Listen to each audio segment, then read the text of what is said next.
We should take off his clothes, Juanita suggested. Let him dry out before he starts to grow fungus or something. Gross, I'm not doing that, Velia and Delia exclaimed in unison. I pushed Juanita gently away from the corpse. We should leave him just the way we found him. We should have left him in the water, Babas, Delia said, thumping Juanita on the shoulder with the back of her hand. Watch your mouth, I warned. I was tired of the twins calling everybody stupid. Delia mumbled an apology under her breath. Ignoring my command to leave the drowned man alone, Juanita tugged at the dead man's left boot and yanked it off his foot, almost falling back in the process. To everyone's surprise, a tightly wound plastic bag fell halfway out of his sock. Juanita pulled it all the way out and looked at us before she opened it. Money, she whispered as she pulled out a huge wad of rolled up American bills and laid it down beside the drowned man. Velia snatched it up and started sorting it, divvying it up between herself and Delia.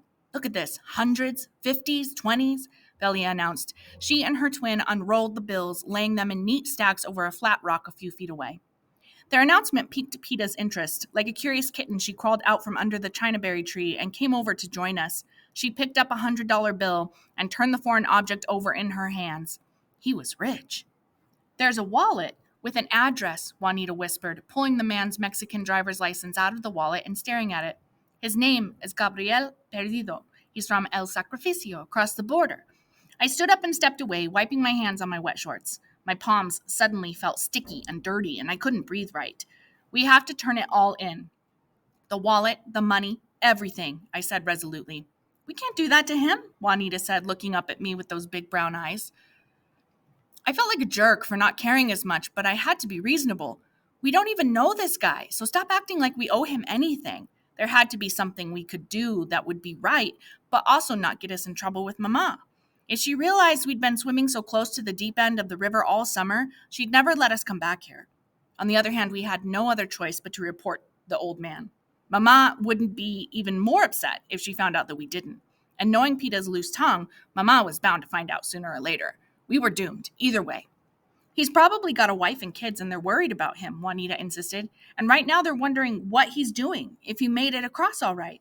We don't know that. I snatched the driver's license from her. Look, his driver's license expired 6 years ago. He probably doesn't even live there anymore. Truth is, we don't know who he is or what he does or even if he has a family. He has a family, Juanita yelled.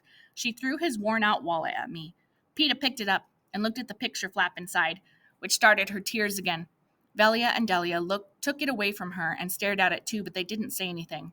He has a family and a home and a life, Juanita said as she took the wallet back from the twins and passed it to me. Behind the plastic on the right side of the beat-up wallet was a picture of the man with his family. We can't just leave him here. We've got to find a way to take him back to his family.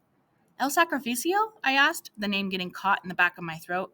Hey, isn't that close to... Velia started. Where Papa is from? Delia finished Velia's thought, looking at her twin first and then turning to me with an expectant look. We can't go to El Sacrificio, I said. The idea of possibly encountering Papa terrified me. What if he didn't want to see us? What if he walked away from us again? Why not? Velia asked.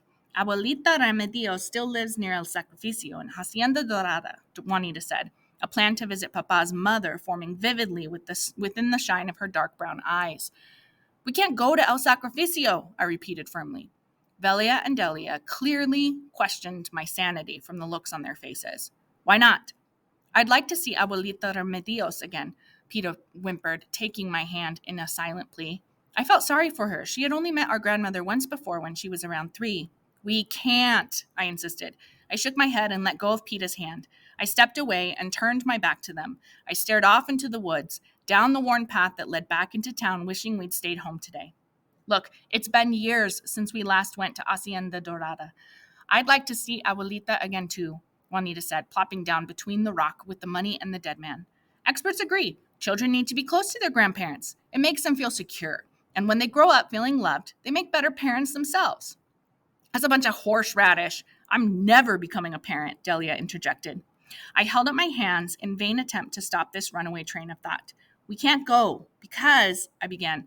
Then, dropping the wallet on Juanita's lap, I closed my eyes and fought past the raw, agonizing emotions that threatened to overwhelm me. It was painful to know that our paternal grandmother lived less than a day's drive away, and we had not seen her more than twice in our lifetimes. If only Papa had been more willing to do his job and make us a family, maybe El Sacrificio would be more than just an exotic name printed on a dead man's driver's license. Because why? Juanita demanded doggedly. Give me one good reason. Because it's all the way in friggin' Mexico. That's why, I growled. Juanita waved the wallet up at me again. Don't you see? There's a reason we found him instead of the Border Patrol. He came looking for us because he knew we could help him. It's not a coincidence that he's from the same place as Papa. What are you talking about? I asked. You're not making any sense. Juanita continued passionately. Don't you get it? We were meant to find him so we could go see our abuelita in Mexico again.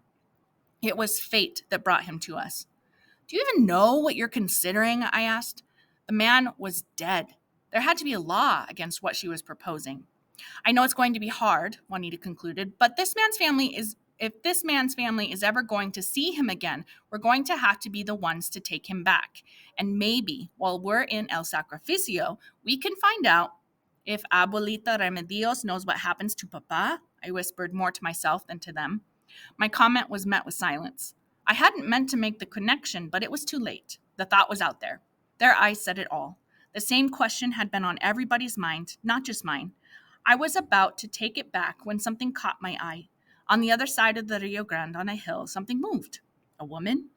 She stood still, watching us from afar. I tried to focus in on her face, but the sun's reflection bounced off the surface of the water, and her form wavered in the afternoon light.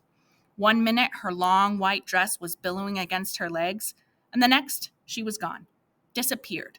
Like a ghostly apparition, she vanished into the surreal light of the fading sunset. What is it? Juanita asked, looking across the river. I thought of La Llorona, the legendary weeping woman said to have drowned her own children. Mama says she roams the rivers of the world in search of them. Goosebumps rose on my skin and my body shook slightly.